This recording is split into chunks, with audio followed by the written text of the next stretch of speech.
Hello there, this is Cookies. I've got turn 65 of Asphodel. And I know I can arrow key through these, but then I lose where I am in the kind of like the order. What was that? That was elusive light. So that's air and fire. So that was the one I was thinking of. And then we have an air gem. So we get a little bit of air income. We drown a couple of panics. We transmute fire. Oh, some ghost tries to go after our guy. Otherwise, it's pretty quiet.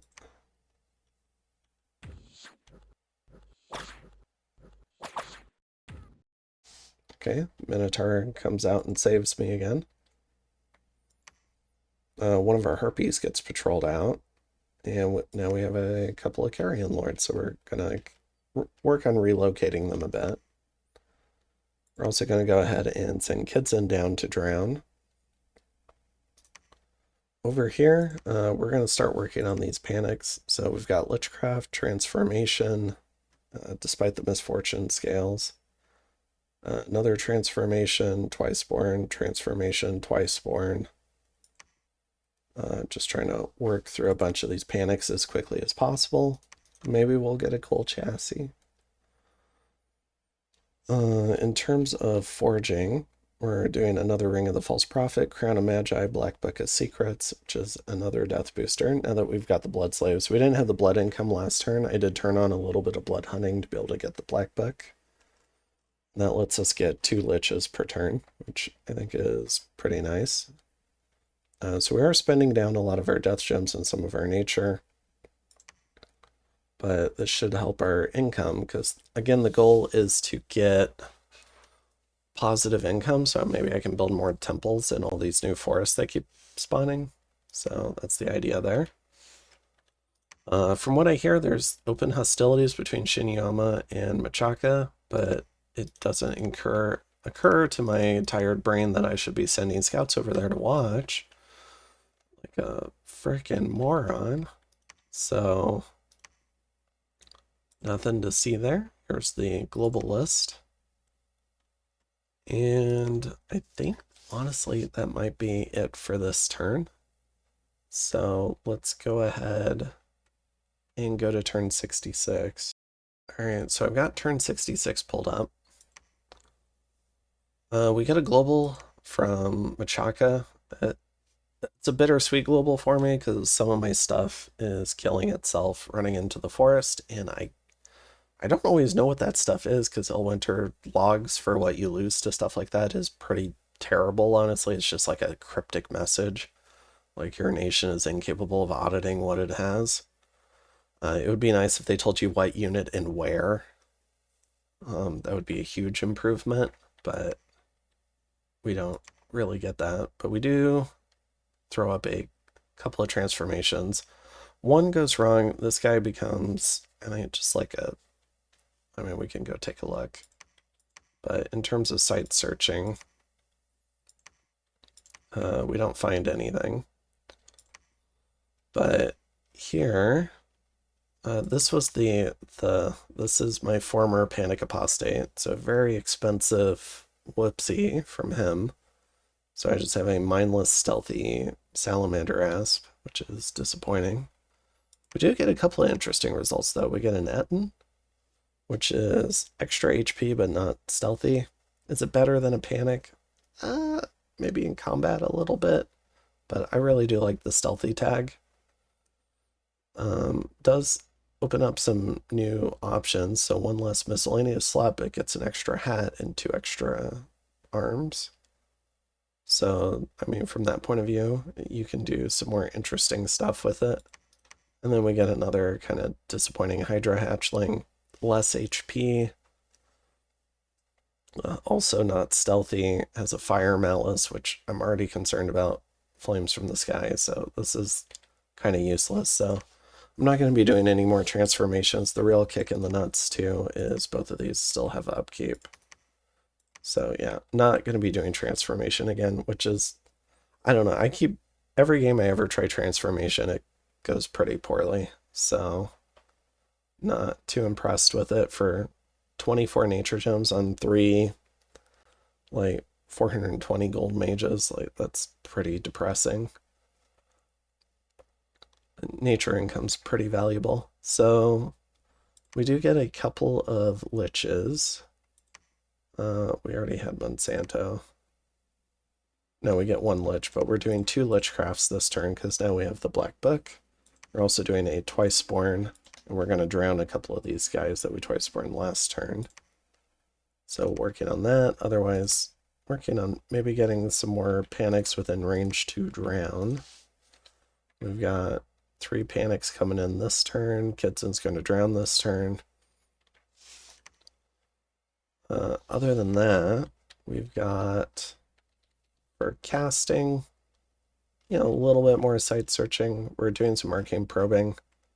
This is, we're hoping to get a little bit more astral income, but what we've agreed to do is contribute to a dispel of Eternal Twilight. So we're going to send 30 astral over to Machaka. All the other nations contributed between 20 and 30. I think Nidavellir is willing to put in 35. But yeah, so I'm gonna send him 30. I'm gonna have to alchemize a little bit to send him those pearls. If the arcane probing doesn't go ham, which I'm not expecting it to, but I'm hoping for some returns. But yeah, this global is kind of annoying because you get, I don't think I showed the message. You get this kind of cryptic message. It's like, okay, well, I had some black harpies disappear, but I would like to know all the units and where, so I can like respond to it, because I don't always know where the hell this shit is. So it just, like, it's a complete pain in the ass to track down what actually happened. So it would be nice if the game told you. All right. And other than that,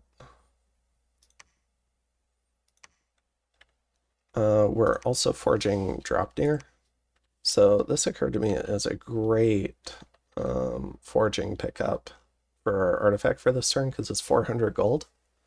And that'll put us positive, and potentially positive enough to get a couple of temples, at least until we lose some more population. And as long as we keep sacking panics, it should let us temple a fair number of new provinces, which I think would be great. So it would improve our dominion a little bit. And other than that, I don't think we're doing anything too crazy. We are still saving nature, so we're up to 440. But, I mean, we're pretty close to getting through all of the new panics. A lot of the old panics were already twice born, so we don't have to do anything special for them. We're not going to be adding more panics to the roster. So, and these last couple of panics we might try and turn into liches. So that's kind of the idea there. And also, this lady should be dying of disease pretty soon, which, will save us a little bit of gold per turn. Every little bit helps when you're an Asphodel that's not constantly expanding. And then for research, I guess we haven't looked at that in a bit. I'm going to start working my way down to arcane analysis. So I'm anticipating more annoying globals going up soon. I'd like to just know what they're cast at, even if we don't have the pearl income to dispel them. And then after that, we're going to go for Ghost Riders and Ancient Presence. So Ghost Riders will be a really nice raiding spell, especially in combination with Underdark. So that'll be really nice. And any lich ought to be able to cast it, maybe with a Skull Staff. Ideally without too much help. I mean, the Lucid here is only Death 3, so he would need a couple of boosters, but Monsanto can just cast it.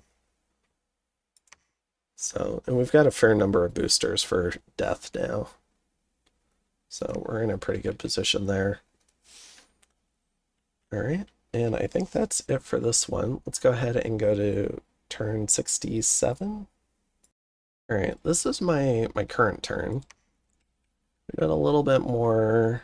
We did another transmutation. We found a Sunridge. I think that's 2 fire. Panic Cave is 1 astral. Otherwise, didn't really find anything. More of our units got tricked. We lost a Sino. It would be great to know which one. Hopefully it's not an astral one. We also lost a Hydromancer. I don't know where the hell that happened either. So, it's not a lot of units, but it is annoying because it seems to be targeting a lot of commanders. If it were just like mannequins disappearing, I wouldn't care. We do get Kids in the Carrion Lord. So hopping into here, we're going to be drowning 3 more panics this turn. You can see our income's back at 3k with Drop Near. We went ahead and put Drop Near on iFlight for now. We've also gone ahead and assigned our Rings of the False Prophet. Because, I mean, we're going to put them on these 2 anyways. And we may as well be getting the extra reanimation from having the extra holy level. So that's probably something I should have done a while ago. We are going to do a pair of Lichcrafts again. Probably in the next turn, I think we'll just need 1. Because I think this is our last panic here who's not twice born or anything. So, and it would be nice to have another nature for Lich. So I think we'll do that. And then this lady should also die this turn. We're drowning these 3. And then we've got a few more on the way. So Demosthenes, Castronomical, and Rathgear. So we're rapidly running through our panic lineup, which is helping our gold income quite a bit. And then in terms of foraging, I haven't put in any foraging for this turn. And partially the reason for that is it's 2 gem types for saving. We had to alchemize our water income to get to the 30 pearls to make good on our commitment to Nidavellir. Because I think we only had about 20 pearls, so we alchemized about 20 water. And then we're spending 50 earth on a new wizard tower on Barren Crags, and that's just to protect this temple.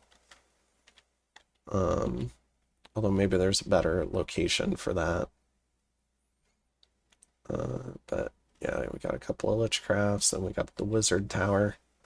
The change I should make for this turn is I've gathered up some scouts here, but what I should be doing is sending some of them out.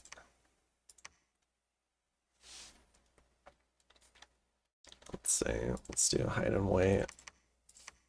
All right, you are there.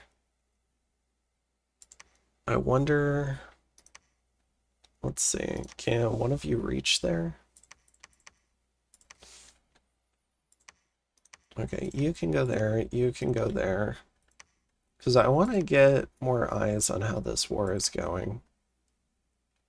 Let me just see really quick. Because I wonder if Machaka told me the province. Like an evil overlord, he's been telling me all of his plans, but let's see. I think it looks like Kunal in the screenshot he sent me. Where's Kunal?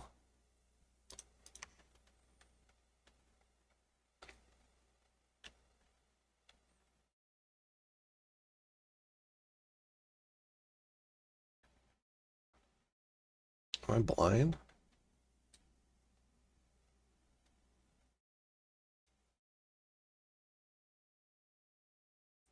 Oh, here? Oh, but that was in the top right of his screen. I bet it's like here or here. So let's go ahead and send this stuff down. See if we can find this.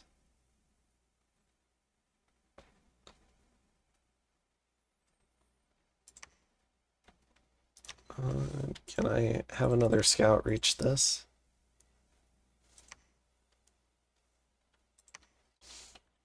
go ahead and do that.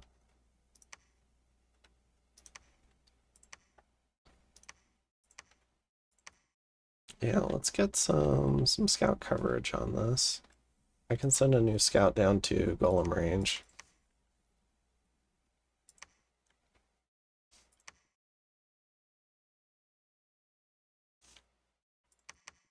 All right.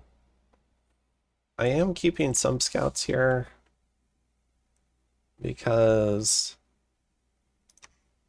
it's useful to see, or useful to have a few blood hunters. I've been using them for blood hunting, and then I can also use them for armies if I need to. But yeah, we'll get these scouts in here. You know, maintaining some of Machaka's confidence. I haven't told Shinyama that Machaka's planning to Flames from the Sky the Shinyama army. Could have a big impact there.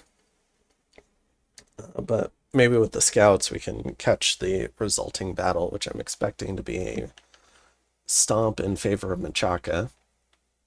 Nidavinger has said that they will attack Machaka, so we'll see how that goes. We don't have a lot of scouts left for this part of the world. So let's go ahead and see if we can catch some movement. See if I were...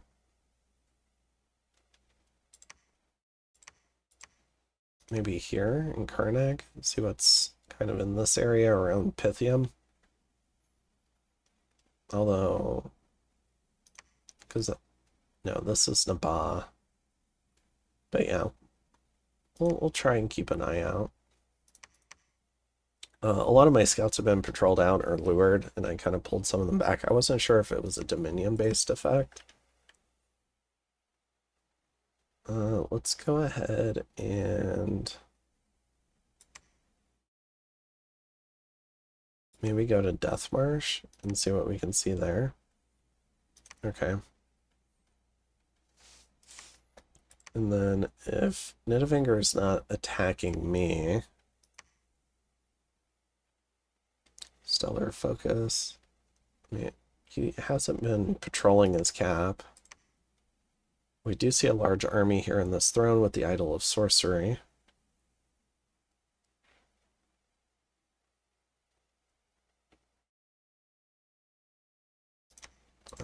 But what I can do is I can scout to the south a little bit.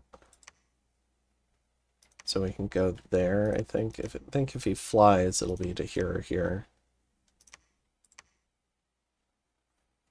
Maybe it would be here, because he can have stuff come from Machaka.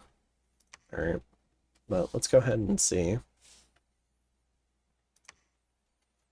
I think that's most of the scouts I want to move, but yeah, I'm glad I thought to have some more active scout coverage, rather than just leaving stuff around the map in strategic spots. Like Nidian range, we probably don't need to scout right now. So where could we send this guy? Guess Night Marsh. Shambolic, I don't think we need to scout.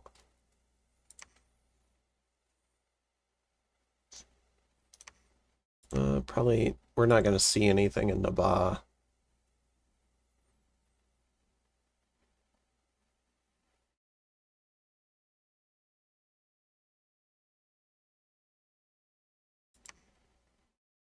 So let's go to Felgoth. Okay, maybe we can catch more of this war. And that will, I mean, that should also be a little bit more entertaining too. But yeah, I'm not planning to get involved. We'll see if the lobby can stop Machaka's throne rush. I mean, if they really want me to, I can try. But I am kind of curious to see how it goes. Machaka's got a pretty huge advantage, even in a 1v2 right now. So we'll see how it goes. And I will see you guys in the next turn, on turn 68. Have a good one, guys. Later.